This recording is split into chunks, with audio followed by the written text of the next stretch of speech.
സ്വർണ്ണ കൊയ്ത്തുത്സവം 2024 പ്രമാണിച്ച് കൂപ്പൺ നറുക്കെടുപ്പിലൂടെ നിരവധി സമ്മാനങ്ങൾ. 1-ാം സമ്മാനം 2 പവൻ സ്വർണം, 2-ാം സമ്മാനം 1 പവൻ സ്വർണം, 3-ാം സമ്മാനം 1/2 പവൻ സ്വർണം. പാക്കിറത്ത് ജുവല്ലേഴ്സ്, പൂക്കോട്ടുംപാടം. മൂത്തേടം നമ്പൂരിപ്പൊട്ടിയിൽ പിടിയാനയെ ചെരിഞ്ഞ നിലയിൽ കണ്ടെത്തി. വഴിക്കടവ് റേഞ്ചിലെ നെല്ലിക്കുത്ത് വനമേഖലയിൽ നിന്നും കൃഷിയിടത്തിലേക്ക് പ്രവേശിക്കുന്ന ഭാഗത്ത് പുന്നപ്പുഴയോരത്താണ് ആന ചെരിഞ്ഞിട്ടുള്ളത്. ഏകദേശം 15 വയസ്സിന് മുകളിൽ പ്രായം തോന്നിക്കുന്ന പിടിയാനയാണ് ചെരിഞ്ഞിട്ടുള്ളത്. ഷോക്കേറ്റാണ് മരണകാരണമെന്നാണ് സംശയം. 7 മണിയോടെയാണ് പുഴയോരത്തെ റവന്യൂ ഭൂമിയിൽ കാട്ടാനയുടെ ജഡം നാട്ടുകാർ ആദ്യം കണ്ടത്. തുടർന്ന് 8 മണിയോടെ വനപാലകരെ വിവരമറിയിക്കുകയായിരുന്നു. നിലമ്പൂർ വനം റേഞ്ചിലെ വള്ളുവശ്ശേരി ഫോറസ്റ്റ് സ്റ്റേഷന് കീഴിൽപ്പെടുന്ന പ്രദേശത്താണ് ജഡം കിടന്നിരുന്നത്.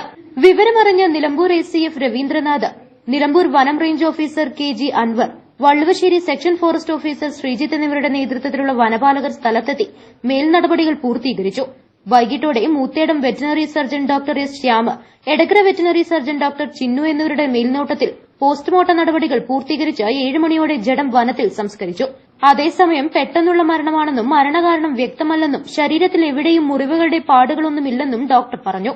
അതേസമയം മൂത്തേടം പഞ്ചായത്തിന്റെ വിവിധ ഭാഗങ്ങൾ കാട്ടാനശല്യം രൂക്ഷമാണ്. കഴിഞ്ഞ ഏതാനും ആഴ്ചകളായി നമ്പൂരിപ്പൊട്ടി ഭാഗത്ത് കാട്ടാനക്കൂട്ടമിറങ്ങി വ്യാപകമായി കാർഷിക വിളകൾ നശിപ്പിച്ചിട്ടുണ്ട്. കൂടാതെ ജനങ്ങളുടെ ജീവനും ഭീഷണിയായി മാറിയിരിക്കുകയാണ്. News bureau, Moothedam. Real fruit power, real juices from Dabur.